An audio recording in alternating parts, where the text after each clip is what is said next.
ఇప్పుడు ఆశలు ఇచ్చినారు ఇమ్మందమ్మ వాడు ఆడినారు రమ్మందమ్మ ఇప్పుడు ఎలా ఇదంతా పద్ధతి కాదు కదా.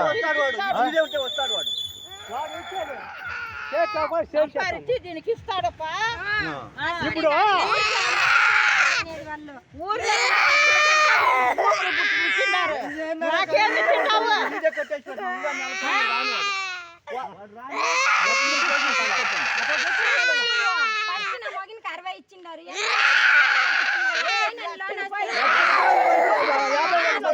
కట్టించింది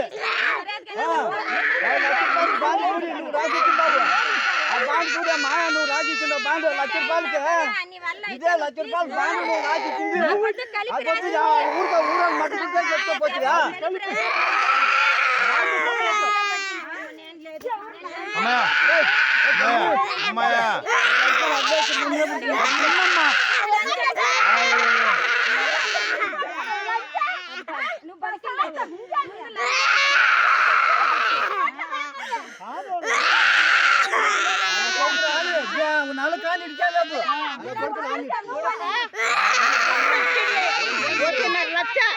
ఒట్టి మొదలు లెక్కేసారు 2 పైన అవుతుంది. మా మొదలు మొత్తం అంతే కొట్టే అర్థం కాలేదా గమనండి ఏమ్మా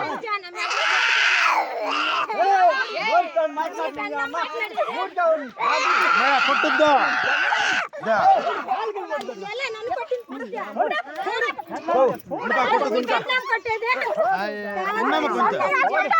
కొంచెం పుణ్యమా మాట్లాడుతున్నాం కదా.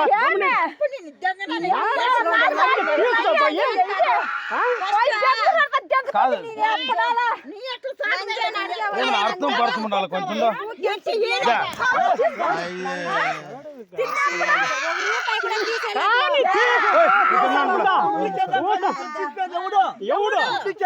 కట్టిప్పేది ఎవడు అని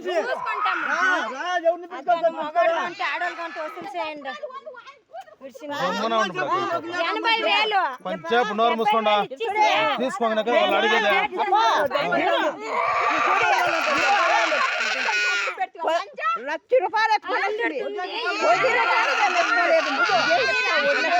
నమస్కారం అండి. నేను మా పిల్లలు తీసుకొచ్చేదానికి నారాయణపురానికి వచ్చినాను. బైక్లో తెలిసిన ఒక ఆయన్ని తోడుకొని వస్తే అప్పు తీసుకున్నందువల్ల టీసీని చింపేదానికి ప్రయత్నించినారు.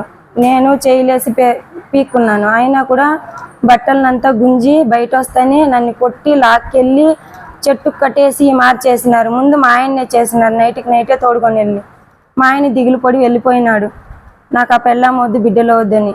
వాళ్ళ తమ్ముడికి 16 లక్షలు ముందుకు నిలిచి ఇచ్చిన దానికి ఆ అప్పుకు దిగులు పడి మా ఆయన కొద్దిగా చేసినాడు. వాళ్ళు ఎట్లు ఇచ్చినారో అట్లా ఇస్తామని మంచిగానే చెప్తా ఉన్నాం. వినలేదు. చాలా దారుణంగా కొట్టి మా పిల్లోడు ఏడుస్తా ఉంటే రోడ్డుకి ఇచ్చేసి మారి చేసిండారు. ఇస్తాము మాకు ఏదైనా లోన్ ఈయన వస్తే ఇస్తామని చెప్పినాము. ఈ మారి చేసిండారు. చీరని అంతా ఇప్పి కొట్టి తాడు తీసుకొచ్చి కట్టేసి మూతిని అంతా గిల్లి గొంతు పిసికి చంపేస్తామని బెదిరించినారు. చెప్పితే కూడా వినలేదు. దారులు పోయి వచ్చేవాళ్ళు ఈ మారి కట్టేయడం లేడీస్ని తప్పు అని చెప్పిన తర్వాత అప్పుడు కూడా వినలేదు. ఏమన్నా ఉంటే నువ్వు కట్టేసి తీసుకెళ్ళు అని చాలా దారుణంగా కొట్టినారు సార్. లోపలంతా ఈ మారి చేస్తూ ఉన్నారు. ఆ ఊర్లో పోయేదానికి వచ్చేదానికి లేదు. తెగ ఇచ్చి నేను పోయినాను నారాయణపురానికి.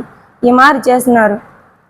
నేను వస్తే ఇట్లా చేస్తారని ముందునే చెప్తుంది. అయినా వినలేదు. తల్లిగా వచ్చి సంతకం పెట్టి టీసీ తీసుకొని పోవాల పిల్లల భవిష్యత్తు ఇది అని చెప్పినారు. నేను నిన్న 1 గంట 10 నిమిషాలకు వెళ్ళినాను. ఆ 1 గంట 10 నిమిషాలకు ఆ మారి జరిగింది. నేను పోయేటప్పుడే ఇంటి దగ్గర రోడ్డు పక్కన కాసు కూర్చున్నారు. టీసీ తీసుకొని బయట వచ్చేటప్పటికి ఈ మారి చేసినారు. మునికేనప్ప, రాజా, వెంకటమ్మ, జగదీశ్వరి. పింఛన్ డబ్బులు కూడా మా పాపకి ఇచ్చేదాన్ని అప్పులు ఇచ్చిన వాళ్ళు పాప చేతిలోనికి పేర్కొని ఉండారు. 3 నెలలుగా పింఛన్ అయితే ఇయ్యలేదు. ఆ పాప ఇచ్చేదానికి మా అమ్మది అప్పు చేసింది ఇస్తానని వస్తే కూడా బెదిరించినారు మా పాపని. నాకు 3 పిల్లోళ్ళు, హ్యాండిక్యాప్, ఒక పాప, 2 ఆడపిల్లోళ్ళు, 1 కొడుకు. మా కొడుకుని తీసుకెళ్ళినాను. వాడిని ఈడ్చి రోడ్డుకి వేసేసి మా అమ్మను కట్టొద్దంటే కూడా ఈ మారి తాడేసి లాగి కట్టినారు. తీసుకుని దాన్ని ఇస్తామని అమ్మను మంచిగానే చెప్తా ఉన్నాను, అయినా వినలేదు. నా మెడలో ఉండే బొట్టునే కూడా నా మొగుడు బాగుంటే చాలు, ఒకప్పుడు బాగా బతికినోడు, 1,00,000 తీస్తే 1,00,000 వడ్డీ కట్టిండాడు. ఊరికి వచ్చేదానికిలే పోయేదానికిలే. మాకేదో కాలనీ ఇల్లు వచ్చింది, ఆ కాలనీ ఇల్లు కట్టుకుంటే దాన్ని అమ్మేసేయి అంటూ ఉండరు. మా అమ్మ వాళ్ళు కొంచెం హెల్ప్ చేసినారు, ఇల్లు లేక వాకిలు లేక. ఏదో చిన్న ఇల్లు మా మొగుడి ఇల్లు. మేమేదో కష్టపడి మా పింఛన్ డబ్బులు మా పాపకు వచ్చింది ఇంతో కొద్దిగా కూడిపెట్టి మా నగ నట్రా ఉంటే పెళ్ళికేసింది, ఇల్లు కట్టుకొని ఉన్నాం. ఊరికైనా అప్పు చేసి ఇల్లు కట్టుకొని ఉండారని ఈ మారి సతాయిస్తారు మమ్మల్ని, చాలా టార్చర్ పెడతారు. ఊరికి పోయేకలే వచ్చేకలేదు. మా పిల్లోళ్ళు 1 సంవత్సరము ఆడ తినేదానికి ఉండేదానికి చాలా కష్టపడి ఉన్నారు. స్కూల్కి పోయేటప్పుడు వచ్చేటప్పుడు ఆ మారి సాపిస్తారు పిల్లోళ్ళని. కత్తితో పొడుస్తాము, మూట్లు కసి కడతాము. అప్పు ఇవ్వకపోతే మీ నాన్న ఎక్కడున్నారు, మీ అమ్మ ఎక్కడున్నారు అని ఈ మారి చేసినారు అప్పుల వాళ్ళంతా. ఇంటికి వచ్చి నైట్లో తలుపులు తట్టేవాళ్ళు. మా అమ్మ వాళ్ళ ఇంటికి వెళ్ళి కూలి పని చేసుకొని అప్పు తీర్చుతాము, ఇచ్చిన వాళ్ళ డబ్బులు మనం ఇవ్వాలా. వాళ్ళు ఎంత కష్టపడి ఇచ్చిందని ప్రయత్నిస్తుంది, అయినా కాలేదు. ఆడది ఎన్ని లక్షలు తీర్చేదానికి అవుతుంది. మా మొగుడితో గొడవలు పడినాను, కాలేదు. మా మొగుడే నన్ను వదిలేసి వెళ్ళిపోయినాడు. నీ వల్ల అయితే బిజినెస్ అక్క, నువ్వు ఎలాగైనా బతుకు అని చెప్పేసి వెళ్ళిపోయినాడు. ఎక్కడున్నాడో నాకు తెలియదు. బెంగళూరులో అయితే ఒకే ఇంట్లో పని చేసుకొని 15,000 ఇస్తారు. నీకు కూడా ఏం లేదు, నువ్వు కంగారు పడకు, గవర్నమెంట్ నీకు అండగా ఉంటుంది. ఓకేనా? శ్రీకాంత్ గారు ఆల్రెడీ నీతో మాట్లాడారు.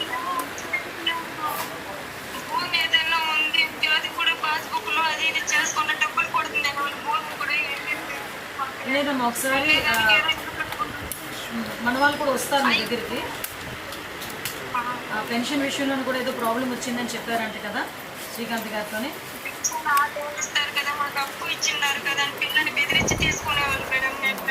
అదే అవన్నీ కూడా తీసుకొని నేను డిపార్ట్మెంట్ వాళ్ళతో కూడా మాట్లాడతానమ్మా. నువ్వు ధైర్యంగా ఉండు. సార్ కూడా నీతో చెప్పమన్నారు, ధైర్యంగా ఉండని చెప్పమన్నారు. శ్రీకాంత్ గారు కూడా మీతో మాట్లాడుతున్నారు, కంటిన్యూ టచ్లో ఉన్నారు తల్లి. ఎవరు ఏ ఇబ్బంది అయినా ఒకసారి శ్రీకాంత్ గారు కూడా మీరు చెప్పండి, నేను ఫాలోఅప్ చేసుకుంటాను. సరేనా? ఓకే అమ్మా, ధైర్యంగా ఉండమ్మా. ఏది పిల్లో డాడీ ఆయన అన్న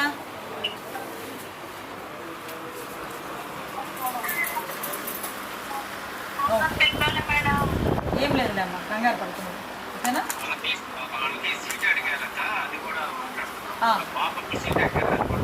ఎక్కడ సీట్ అడిగారు?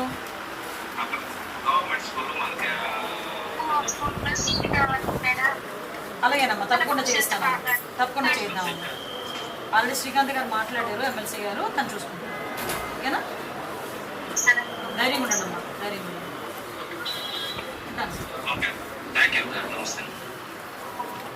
నీకు కూడా ఏం లేదు, నువ్వు కంగారు పడకు, గవర్నమెంట్ నీకు అండగా ఉంటుందమ్మా. ఓకేనా? శ్రీకాంత్ గారు ఆల్రెడీ నీతో మాట్లాడారు.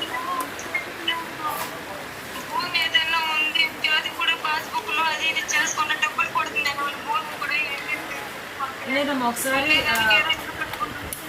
మన వాళ్ళు కూడా వస్తారు మీ దగ్గరికి. పెన్షన్ విషయంలో కూడా ఏదో ప్రాబ్లం వచ్చిందని చెప్పారంటే కదా శ్రీకాంత్ గారితోనే.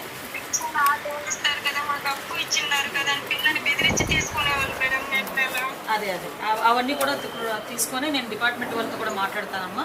నువ్వు ధైర్యంగా ఉండు. సార్ కూడా నీతో చెప్పమన్నారు, ధైర్యంగా ఉండని చెప్పమన్నారు. శ్రీకాంత్ గారు కూడా మీతో మాట్లాడుతున్నారు, కంటిన్యూ టచ్లో ఉన్నారు తల్లి. ఎవరు ఏ ఇబ్బంది అయినా ఒకసారి శ్రీకాంత్ గారు కూడా మీరు చెప్పండి, నేను ఫాలోఅప్ చేసుకుంటాను. సరేనా? ఓకే అమ్మా, ధైర్యంగా ఉండమ్మా. ఏది పిల్లో డాడీ ఆయన అన్న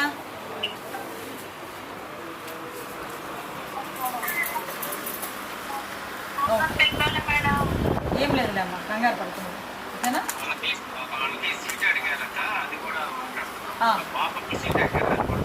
ఎక్కడ సీట్ అడిగారు?